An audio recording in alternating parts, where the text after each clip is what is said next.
Sabi nila, mas maganda raw pag flat kaysa sa A. Dahil ito na si shadean. Sa inyong experience, ngayong magkahalo yung A nyo. Tsaka, paglipat namin dyan, mas umokay siya.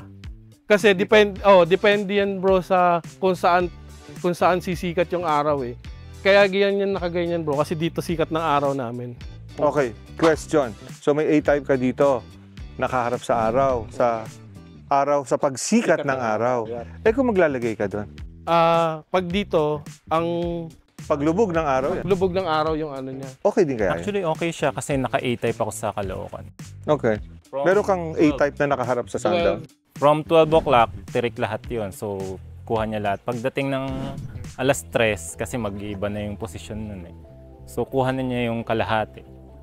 So, parang give and take lang kabilaan.